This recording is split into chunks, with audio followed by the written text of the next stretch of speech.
Thank you.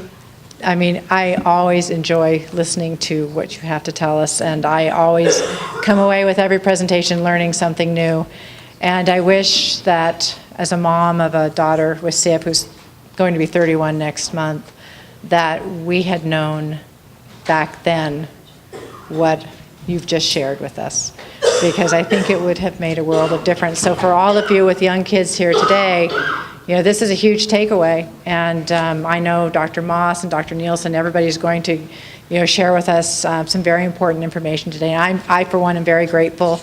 And even though my daughter is older, I still think we can learn from what Jeff has just told us about starting early on with multiple antibiotics and different ways to take them. So thank you, Jeff.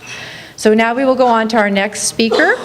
In addition to being a certified diabetes educator, our next speaker, Julie Matel, has been a registered dietitian for 18 years and has worked with children and adolescents with CF at Stanford Children's Health, Lucille Packard Children's Hospital, Stanford, for the past 15 years. Julie has been credited with improving nutrition-related benchmarks at the CF Center, and I know she has a lot of great information to share with you. So please help me welcome Julie Matel. Thank you, Julie. So you want to advance the slides? So there you are, laser. Laser, okay.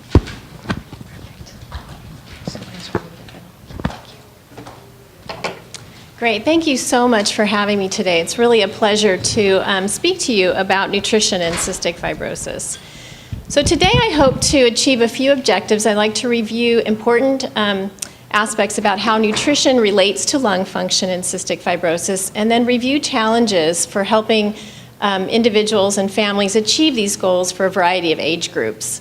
And then finally, I hope to provide some strategies for achieving optimal nutrition from infancy to the teenage years.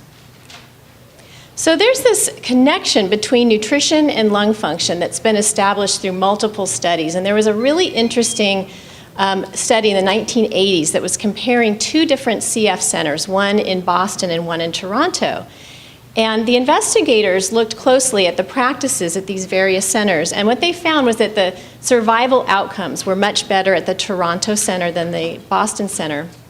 And when they looked at what the rationale might be, they found that the two centers had very similar practices in their medical management of their CF patients. But what they did determine was that the Toronto center was much more aggressive in their nutrition approach, and they also found that they were prescribing high-fat diets during a time when low-fat diets were typically prescribed. And the CF Foundation also sort of demonstrates this connection in the registry data. And this plot here looks at BMI percentiles on the bottom there, and that's weight for height in individuals, and this is children, compared to lung function as measured by FEV1. And what you can see is that there's this relationship between improved lung function as BMI improves to about the 50th percentile. And so that's what we aim for as a goal for our patients. So good nutrition and CF, how are they related? Well, we know that CF increases the nutrients used in energy production, growth, maintenance, and immune function, and CF really makes it much more difficult to get nutrients from food. And there are many nutritional concerns that our CF patients struggle with. We have digestive issues that make absorbing nutrients from food very difficult. And patients that require pancreatic enzymes also have an increased requirement for the fat-soluble vitamins, A, D, E, and K. High-calorie needs in order to help promote weight gain and growth. Individuals with CF have increased salt losses through the skins. They need to be on high salt diets. That's why I'm in this practice, the high-fat, the high-salt diets. I love prescribing those rather than weight loss and weight restriction. So I'm in the right field. And also, a number of our patients, about half of people with CF develop diabetes at some time in their life, and this incidence increases as one ages with this disease. We do know that we can do things to sort of help improve the nutritional status of our patients. We can optimize vitamins, make sure we're getting adequate energy intake, optimizing enzymes, and GI health, and this all helps to promote good nutrition, which in turn, hopefully, improves growth, helps to preserve lung function, and support the immune system. So what are the goals for nutrition intervention? This is where I get involved in clinic. So I'm really trying to help our patients achieve normal growth and development and achieve that weight for length, or BMI, at greater than the 50th percentile, helping to preserve or encourage lean body mass, increased muscle strength, and hopefully these things will help enhance the quality of life and improve survival for our patients. So these are lofty goals, right? And so when I see a lot of you in clinic, it can be daunting, difficult, and we're trying to work on this together. So how can I help you, or how can we help your child meet these lofty nutritional goals? You know, and it really starts in infancy. We can make a huge impact in children's lives and adults' lives with CF when we start early. We are very fortunate now to have newborn screening in California since 2007. And this helps us to get a jump start in improving the nutritional status of our patients. Sorry, these slides are kind of advancing quickly. This infant is a 3-month-old that was diagnosed in 2001 in a state without newborn screening. And you can see this infant is severely malnourished. And it sort of, again, just gives you a visual as to why, you know, we want to treat our patients aggressively with their nutrition very early on. And we have data to support this. This graph shows data from the Wisconsin CF Neonatal Screening Project. And the top bar there is weight below the 10th percentile, and the bottom bar is height below the 10th percentile for individuals that were screened using newborn screening, that's the yellow bar, versus controls, or patients that were diagnosed through standard means. And you can see that there's a lower incidence of low weight and a lower incidence of low height in individuals that were screened through newborn screening. So again, getting an early start to help our patients do better. Yikes. Okay, there we go. There's evidence-based guidelines that were published in the Journal of Pediatrics in 2009 for how to help us to manage infants that are diagnosed through newborn screening. And I just took a little snippet of those guidelines and put them up for you today about how we manage the nutrition for the newborn infant. So we're paying attention to adequate calories. And I don't know if you know, but most newborns need about 100 calories per kilo. And that's a time in our lives when we require the greatest number of calories for body weight. So most of us sitting in this room probably require about 30 calories per kilo, or roughly 1,800 to 2,200 calories a day. So infants require at least 100. And you can see infants with CF require even more, 20 to 50% more calories. We're aiming for lofty weight gain goals. We want our infants to gain at the higher end of normal for weight gain, so between 25 and 35 grams a day for a newborn. We're also monitoring vitamin levels carefully. We're looking at the fat-soluble vitamins specifically. We're also checking stool elastase levels. And I don't know if any of you know what that measures, but stool elastase measures the enzyme that our pancreas secretes into the intestines. And if an infant has enough of that elastase, then it reflects normal pancreatic status. So we monitor for pancreatic status or pancreatic function early on.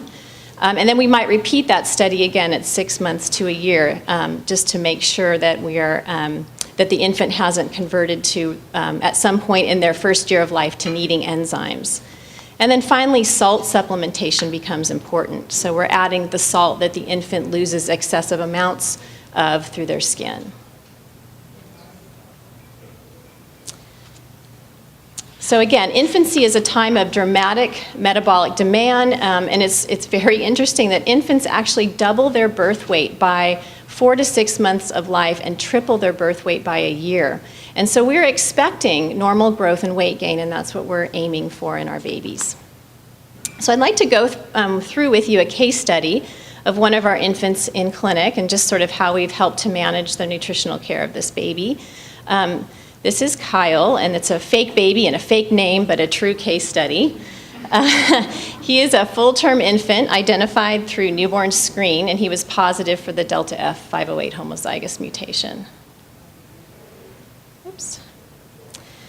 So during his first visit to our center, he came at about 16 days old, and he weighed at birth 7 pounds 5 ounces. And you can see at his first visit to us, he actually lost quite a bit of weight. He's down to 6 pounds 15 ounces, and it is normal for infants to lose water weight during the first couple weeks of life, but they are expected to regain their birth weight by 2 weeks of age. So you can see that Kyle had not done that. He's not back up to his birth weight by 2 years of age.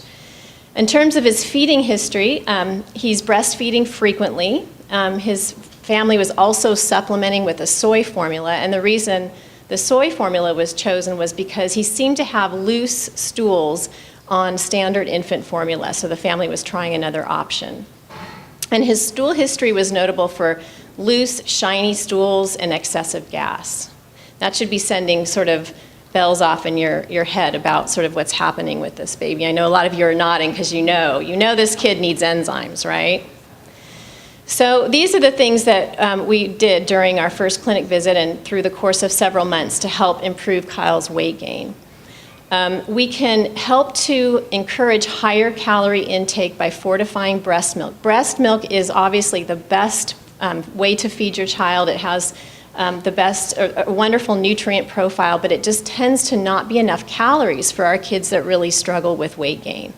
So oftentimes what we'll do is we'll encourage the introduction of a bottle, by 2 or 3 months of age so that we can use pumped breast milk and add some formula to make it higher calorie. Enzymes, what a challenge, right? Enzymes are capsules, and if you open the capsule up, there are little beads called microspheres that are contained in the capsule.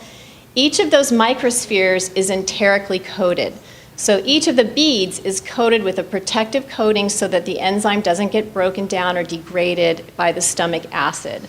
So these enzymes need to be opened and the beads put on a little bit of something to get the baby to swallow it. So I've had families doing a number of different things. You can add it to an acidic food because you have to maintain that barrier around the enzyme, the coating. So that would be things like applesauce or any other fruit purees. You can pour the enzymes directly in the infant's mouth as long as those little beads don't remain in the mouth or on the skin for prolonged periods of time because it can cause some excoriation. Or you can roll it on a moist nipple and then the enzymes kind of stick to the nipple of the bottle and then you can feed the baby that way. And that's how we get those enzymes down. And just a couple of things regarding enzymes to keep in mind. Other acidic puree solids can be substituted for the applesauce, like apricots or prune puree. The other issue is middle of the night feeds. I think many of us in the audience have been there. You're tired, you just don't have the strength in you to deal with those enzymes in the middle of the night. And so a lot of times the feedings in the middle of the night, the enzymes get missed, and that can be detrimental in making sure we're getting all the calories we possibly can. And so I usually try and work with the family to help them organize those night feeds so that the families feel like they can manage the enzymes. It's sort of a matter of just being organized, having those enzymes out. Now they have those applesauce pouches where you just squeeze the applesauce out, and that makes it a lot easier. Managing diaper rash, because if the enzymes make it through to the anus area, you can have some rash develop. And so using a heavy-duty butt balm can help with that. And then again, making sure that the enzyme beads are not in contact with the skin or the inside of the mouth for a prolonged period of time.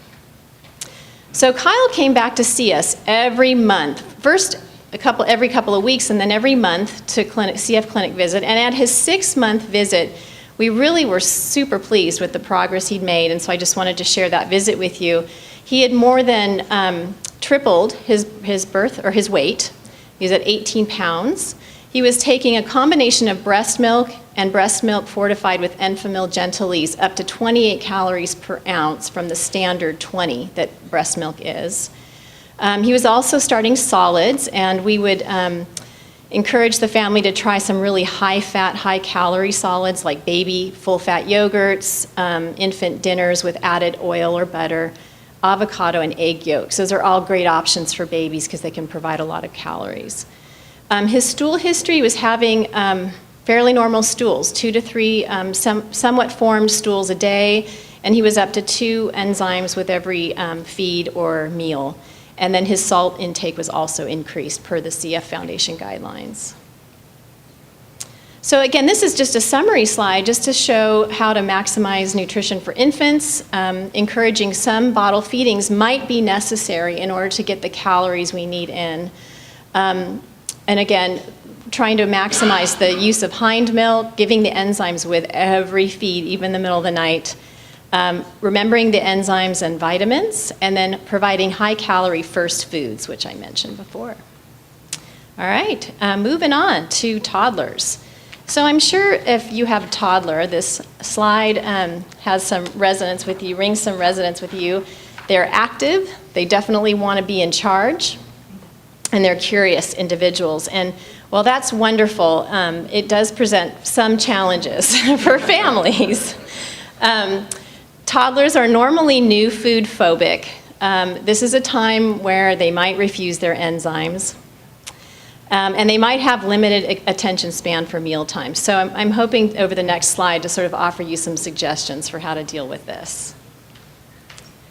I think it's really important as a family to try and have regularly established meal and snack times. Because toddlers, if they're allowed to sort of graze on food all day long, a couple of things can happen. They may not be hungry for the nice high-fat, high-calorie meals that we're going to provide with them. And snacks tend to be lower in calories, things like goldfish and fruit snacks that a lot of toddlers like to snack on. Plus, if they're grazing throughout the day, it's really hard to stay on top of the enzyme delivery. In terms of kind of be leery of new foods, offer one new food at a time, focusing on high-calorie foods. That can be helpful for kids that are resistant to trying new foods.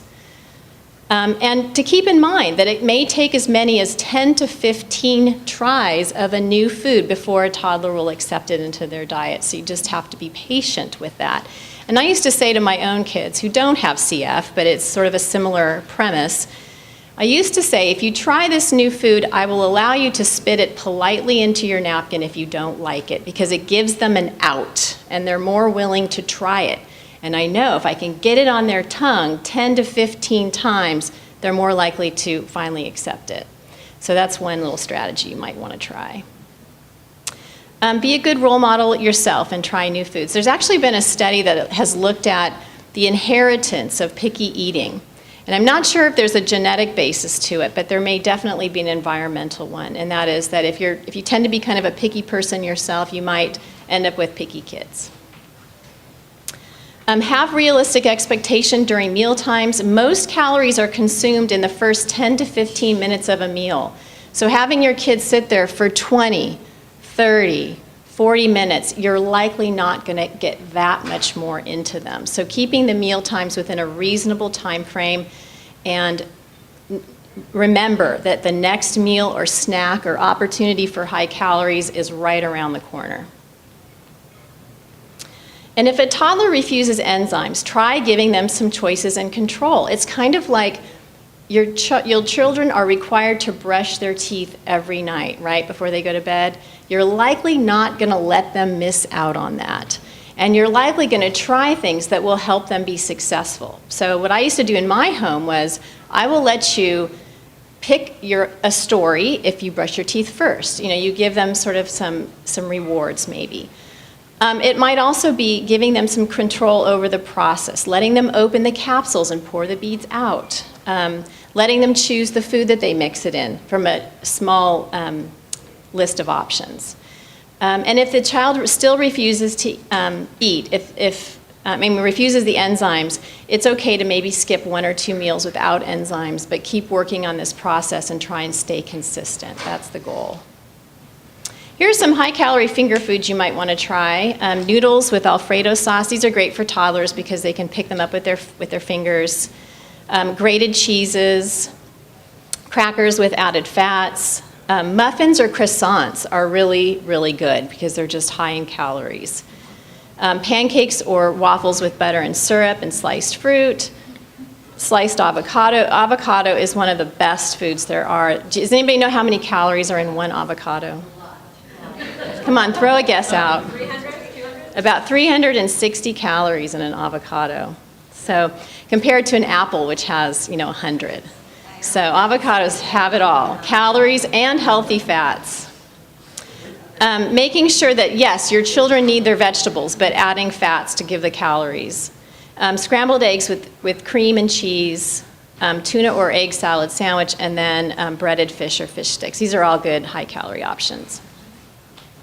Okay, moving on to the next age group. This is the school-age kid, and this child wants more independence, but still needs the structure in their life that their home and their family provides. So what are the challenges with school-aged kids?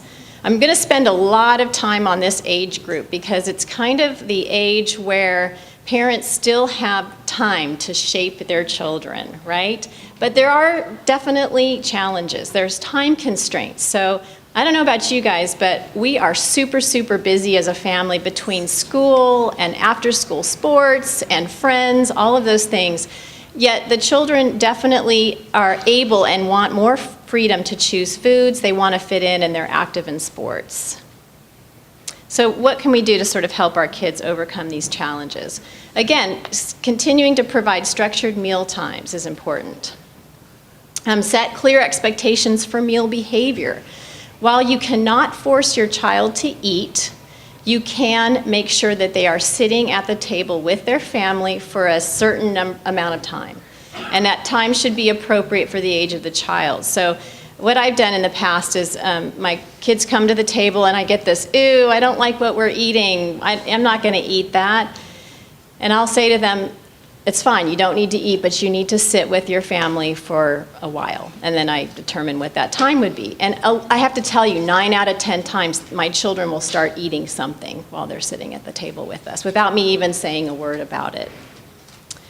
Allow the children some control over what they eat, but parents are in charge of the food inventory. We're responsible for what we are providing our kids to eat. But what can really help them try new foods and participate in eating is to do a little bit of grocery shopping with the family and also cook, getting involved in cooking with you at home. Because I do know that when kids are participating with meal preparation, they're more likely to try what they're eating or what they're preparing. Again, try and avoid pressuring or forcing children to eat. There's a lot of research right now that's looking at food behaviors in CF, and I forget the gentleman's name. I think it's Scott Powell. Anyway, he's looked at ways to help kids engage in eating in a more positive way. And so what he suggests doing is to focus on the positive behavior and actually ignore at the table the negative behavior. So if your child is pushing the food around on the plate or making comments about not wanting to eat, he suggests really kind of turning your body away from that behavior and not engaging with the child until they start to do the things that you want them to do, which is to take bites of the food and maybe finish certain food items. And then you start to engage and talk to that child, maybe give them some positive feedback. And he's seen that work well in a research environment. So just want to kind of offer that, because forcing and pressuring can backfire.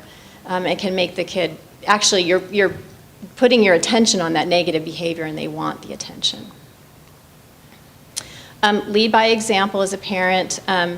Maybe even talk to your child's school about needing extra time to eat and plan for enzymes. I think during these school-age times, kids start to struggle a little bit with their lunch times. And you know, it's a tough situation because they have very little time to finish their lunch. They really want to get out and play. So a lot of the lunches get thrown in the garbage. Plus, kids with CF have to deal with the enzymes. So a lot of times they're required to go to the office to get their enzymes first. So a couple of things that you might want to try are talking to your teacher about letting the child be excused a few minutes earlier to go to the office to get their enzymes. And then another thing that sort of came out in a recent research study was looking at if schools could switch their schedule and have the kids go out to recess first and then come in to have their lunch. It actually resulted in an increased intake of fruits and vegetables in schools. And I think that would work too at just high calories, because they're so anxious to get out there and play that a lot of times they're rushing through their meals. I don't know if we can change that, but if you have any power to do that, I think that would be great. And then also kind of staying engaged with your child's friends about what your child needs when they're visiting their house. Things like high-calorie foods and maybe enzymes, keeping a bottle at the friend's house for convenience. Here are some high-calorie snack ideas for school-age kids. Nuts and trail mix packs. Do you know Costco has a whole kind of like snack pack of trail mix, and I think they're 500 calories in one of these little packs. It's amazing. Dried fruit, oatmeal cookies, and whole milk. And I know families that substitute half and half for whole milk, even to increase the calories further. Granola bars. I like if bars have more than 200 calories is kind of optimal. Bananas or fruit dipped in peanut butter. Peanut butter and jelly sandwiches. Fruit smoothies or milkshakes. Bagels and cream cheese. Okay. I'm sure you guys have even more ideas. Okay, moving on to how to optimize nutrition when your children are active in sports, because I see this a lot when kids come to clinic during sporting times of the year. They often struggle even more with their weight. I worked with a runner once, and this kid was, I think, between the ages of 13 and 15, and we really struggled with his weight.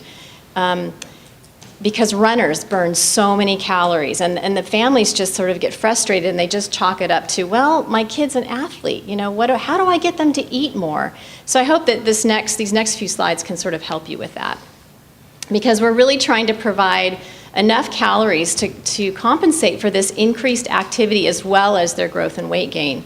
We also have to consider fluid and salt repletion, and I hope to provide you with a few resources for that. The next few slides come from a colleague of mine in Colorado. So these are her patients that she's taking care of. And she presented this data at one of our conferences, and I just thought it was fascinating.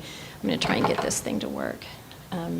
You can see these dips here in BMI, and they're sort of mirrored by these black lines. And that was happening to this particular patient every season during soccer. His BMI would drop during this time. And you can see a similar thing for this gentleman, this boy, who participated in summer flag football.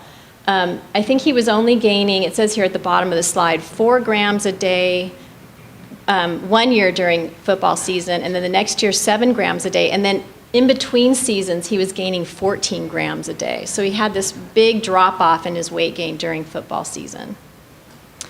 And so this is one of her patients. He's a 13-year-old, just an example of how many calories you have to consume. And he participates in a marching band 6 hours a week, lifts weights 30 minutes 3 times a week. And he has to eat 4,000 to 5,000 calories each day to achieve normal growth. Okay, please don't be shocked, but I'm going to show you his diet history. Okay, in just a minute. I have one more slide in between. Actually, here it is. Okay, so I have to say that as a premise, a lot of people in California would not be happy with me if I recommended a bunch of donuts and M&Ms. So I think that there are healthy alternatives to some of these offerings, but if you do want to give your child donuts and M&Ms once in a while, that's okay with me too. It's whatever you need to do to get the calories in and also provide healthy foods. But this kid eats Jimmy Dean breakfast bowl with ham, lots of juice in his diet, which I think we could substitute for smoothies. I think that would be a better choice. Also M&Ms and pork chops, but all of this equals about 4,500 calories a day. And so this is what this child has to do to be successful with his weight gain. Here are some ideas that this child has done and other kids that have been successful with replacing calories during sports. Consider eating 2 breakfasts. You know how you get one at home and then you go to school, and sometimes there's that morning break that you can get another opportunity to eat. Using a combination of oral liquid supplements and sports bars. You can get a lot of calories in liquid supplements. You can make homemade milkshakes, homemade smoothies. You can use commercial supplements like Carnation Instant Breakfast or Pediasure. And then sports bars can be good because they offer a lot of calories. And the reason these tend to work pretty well is you get a lot, they're very calorie dense. You get a lot of calories in a small volume. Eat a large snack 1 or 2 hours before practice or event. Eat a low-fat snack during halftime or break. And the reason we're suggesting low-fat during the actual event is because fat empties the stomach. It takes longer to empty the stomach. So if you're participating in a running event, you might get stomach cramps and feel nauseous and miserable if you eat a lot of fat during the event. So that might be a time to have the low-fat snack. And then eating a protein-containing snack or meal within a half an hour of finishing the practice or sporting event. And this should also be high carb because of the need to replete carbohydrate stores. And then a large bedtime snack. So these added opportunities to eat would help this athlete get enough calories to support their sport. Here's just an example of a number of sports bars and their calorie content, just to give you an idea what we're talking about for sports bars. Yeah, Myoplex bars are another one. That's offered through one of the enzyme programs, I think, right? Yeah. You said it, not me. Okay, here are some good post-exercise foods. Again, these are foods that have a lot of carbohydrate and protein that help with glycogen store repletion and muscle building.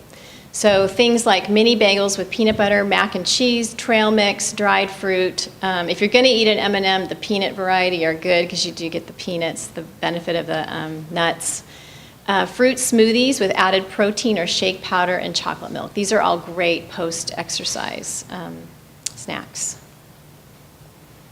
Salt supplementation. These are some options for when your child is involved in sports.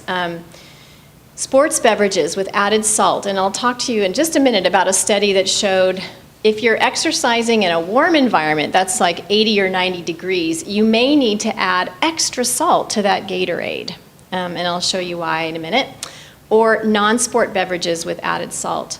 Salt tablets are available. I don't tend to recommend them on a routine basis because they're very concentrated in salt. I like it when it comes with fluid. I think that's a better vehicle for your salt because you need both fluid and salt repletion.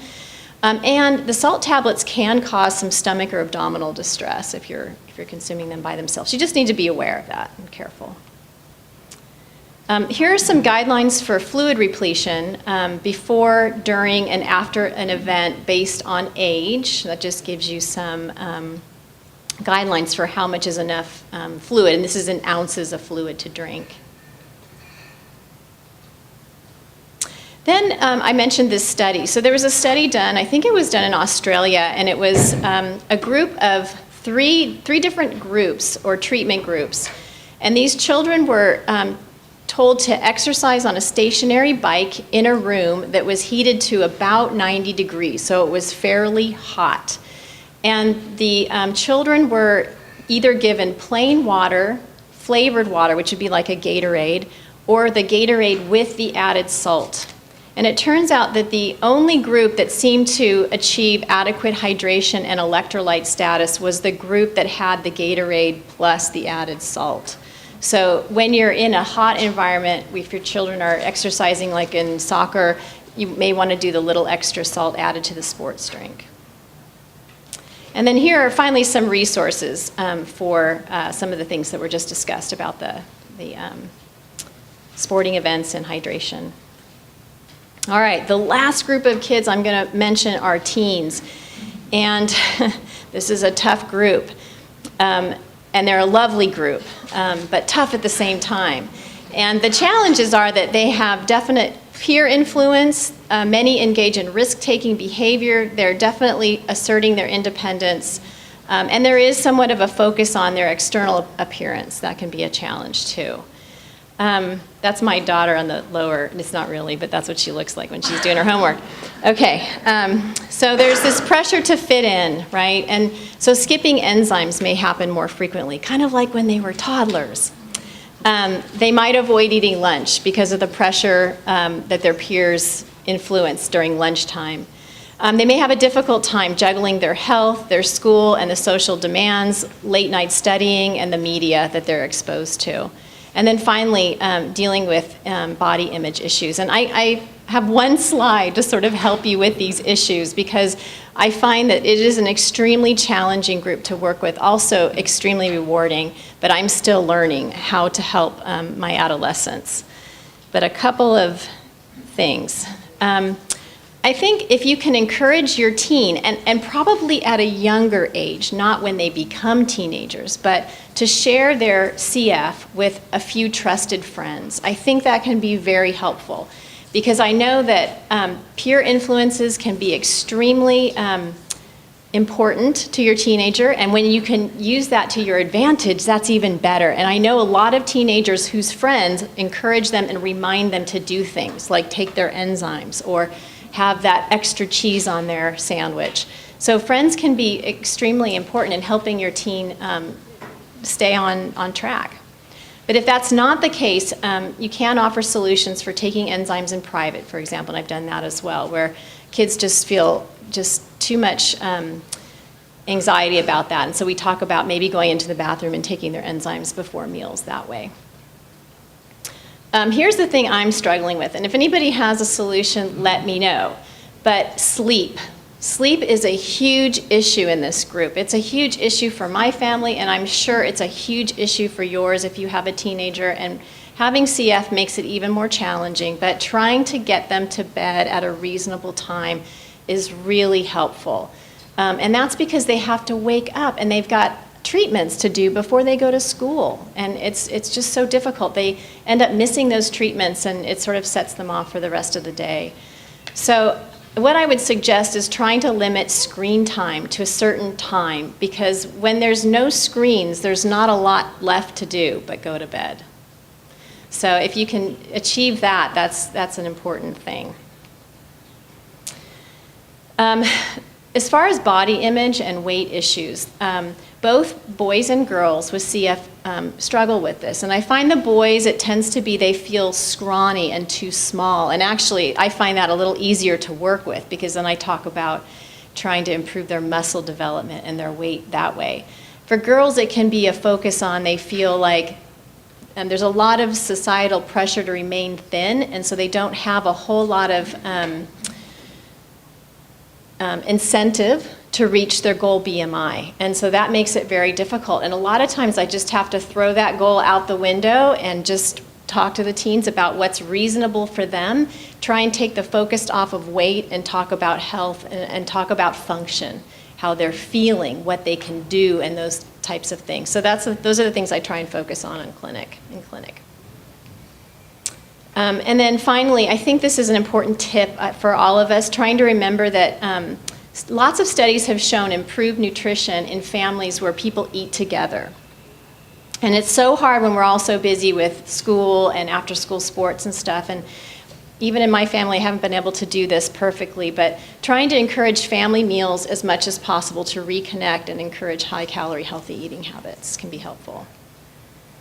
And then, again, I think teens often struggle at lunch because there's this huge peer influence to not eat, or they don't want it. My daughter hates waiting in the lines at school. She just doesn't want to go near the cafeteria, so we have to make lunches every day for her.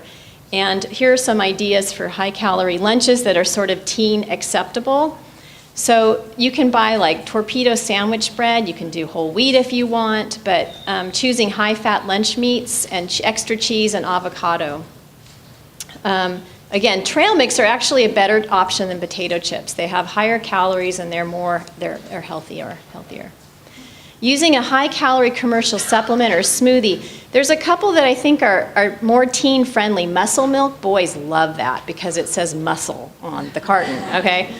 And Odwalla, which is kind of a smoothie in a can. If you can't make your own, it's just a convenient way to get more calories, better than plain juice. Peanut butter on anything is good. Energy bars, beef jerky, and then if they have to go to the school cafeteria, they're serving these things still, I believe, even though we're sort of in a more healthier environment at schools. But hamburgers are higher calorie and obviously pizza. So in summary, nutrition is important for all ages of development for kids. And it's important to promote optimal growth and development, and this helps to prevent rapid lung function decline.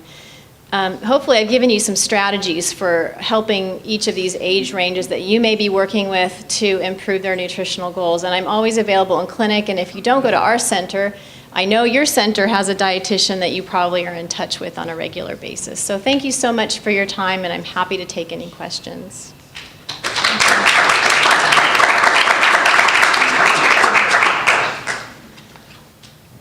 Yes. Okay. Hi. You mentioned early in the talk diabetes is a risk. Is there anything nutrition-wise that we should be doing? That's a good question. There is nothing in the nutrition world that causes diabetes and CF. So there's nothing you can do from a nutritional standpoint to prevent it, because it has to do with the declining function of the pancreas.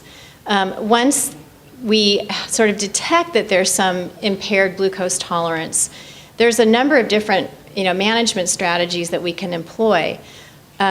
It's recommended by the CF Foundation to not use restrictive diets, because the tendency is then to struggle with weight. I have worked with a couple of families who have been successful in reducing carbohydrate intake and really promoting high calorie through the use of fats and proteins, but it does take planning and strategic strategy.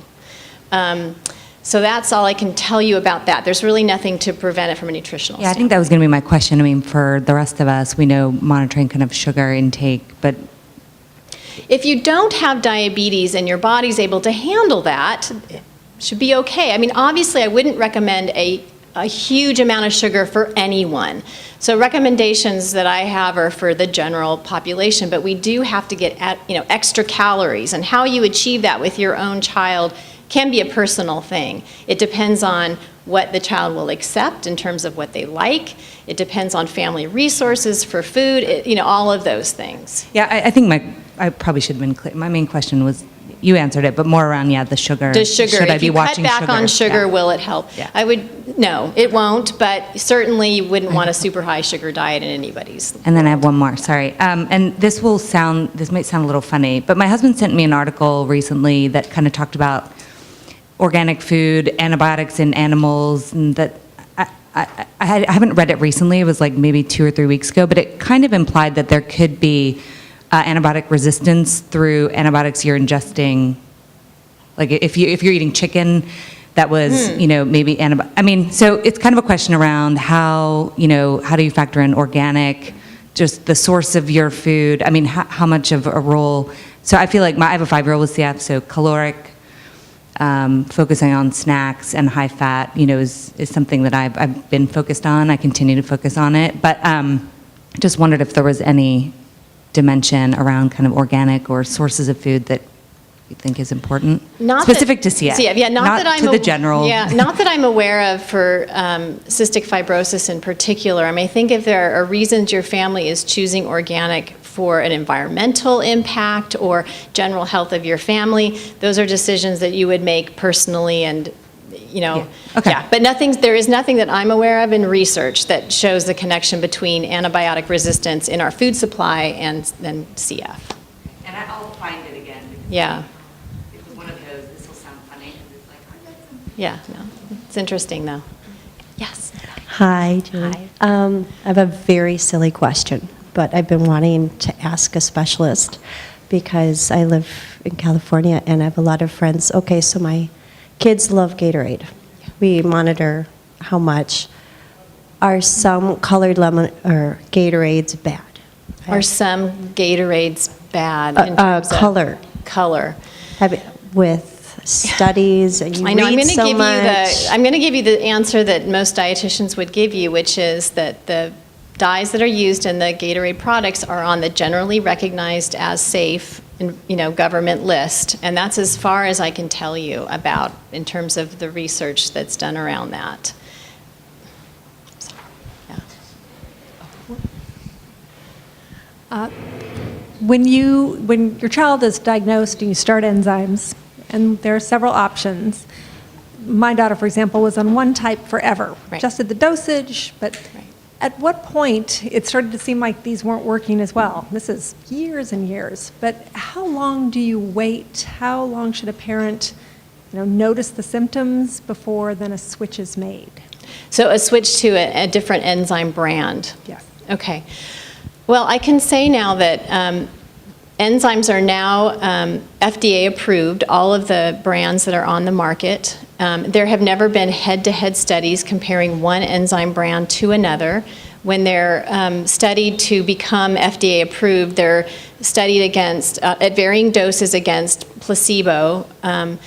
So I cannot tell you which enzyme brand is better than another. And so when somebody starts to have more symptoms, we usually try and rule out a number of things first. So we look at enzyme dose, compliance, storage of enzymes, whether or not they might benefit from an antacid to help the enzymes work better in the small intestine. So we try to rule out those things first. And if that doesn't seem to be doing the trick, adjustments in those areas, then we might say to consider switching to a different brand.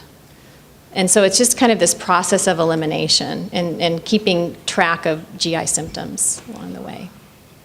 Yeah. I was just wondering a little bit about the some of the foods, and my question is a lot of the foods that are suggested are cheeses and things with cream and things that in my view may create mucus. And then so there's this little contradiction going on for myself sometimes about, well, we're going to go have pizza, but cheese has all this stuff that's going to create mucus. So it's a little bit confusing to me sometimes about, okay, should we just do things like that one time a week? Or these are things that, because they have a lot of calories and will, Right. add weight and stuff. So do you have anything on that? So that's a really good question. And I think the association between dairy products and mucus comes because things like milk and cream are thick and they kind of remind you of mucus. And I'm aware of one actual research study that looked at that. Do dairy products cause more mucus production? And it did not find that to be the case. And the benefit you can get from these foods in terms of calorie intake, calcium, vitamin D, certainly I think it outweighs the concern, and we haven't found it in the research that it really does in fact cause mucus. But that's a great question, and I get it all the time. So good question. Yeah, no, but that's a great question. Okay. Any other questions back there?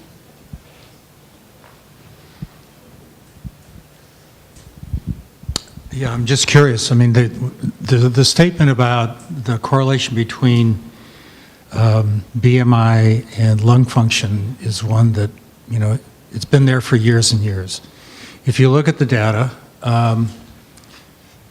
they're start around the 50th percentile for BMI. You look at the data, there's really no slope to the data above the 50th percentile. Yeah. So making CF kids fat, I would argue there's no evidence that it makes them healthier. So we really want are healthy kids. Right. And there are centers that actually have fairly poor outcomes in BMI who have very good pulmonary outcomes, and that's been true for years.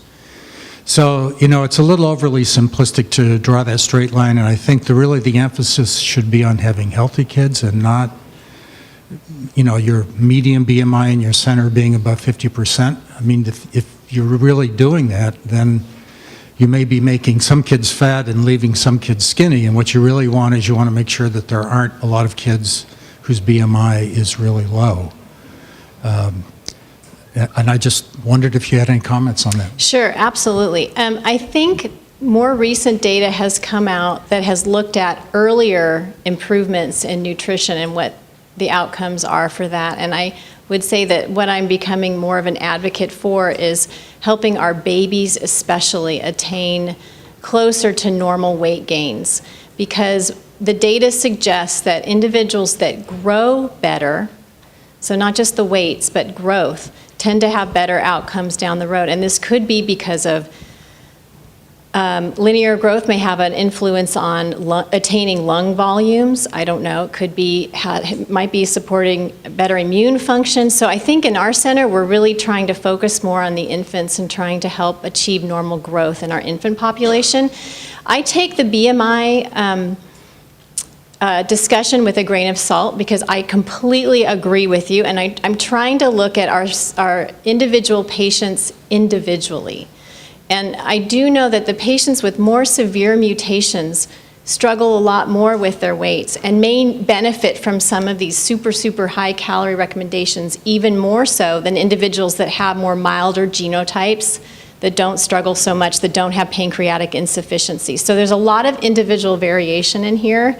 And I certainly, and when the doctors and I confer about a particular patient, we take all of those things into consideration: the age of the patient, their genotype, the severity of their disease, and sort of what the individual goal is for that patient. Absolutely. Yeah. To add to that, I would like to address, I noticed that a lot of the things that are recommended are high in sugar, and sugar is the most inflammatory thing out there in food. What else can we do instead of doing artificial things and artificial sugars? Yeah, I mean, individual families sort of have preferences, obviously, for the types of foods that they want to provide their children, and to me, that is fine.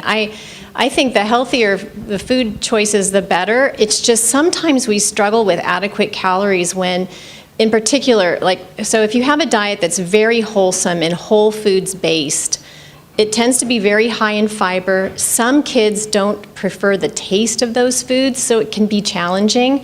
But if a family's able to go there and get their kids to gain weight with healthier options, absolutely. I think that's the best route to go. But sometimes there are other struggles and other things to consider when I'm making recommendations to a population.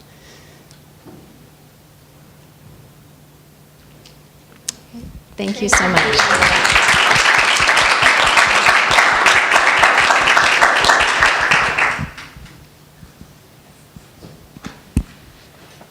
Thank you, Julie. That was terrific. It always brings back a lot of memories for me when I hear talks like this, because thank goodness for enzymes. My daughter was diagnosed at 22 months old, and I fed her every 3 to 4 hours, 24 hours a day until she got those enzymes. And then she got the enzymes.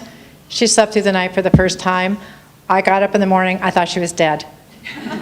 I mean, she hadn't been up every 3 or 4 hours getting food, so thank goodness for those enzymes. And I was one of those moms that started off, before she was diagnosed, making my own baby food and eating healthy foods, and then all of a sudden, as Julie said, you eat the high-fat diets and all of these other things, and once I did that, I made that switch, my daughter just went crazy. I mean, it was like this whole new fantasy land. She got to eat cakes and pies and Alfredo sauce, and she just loved it.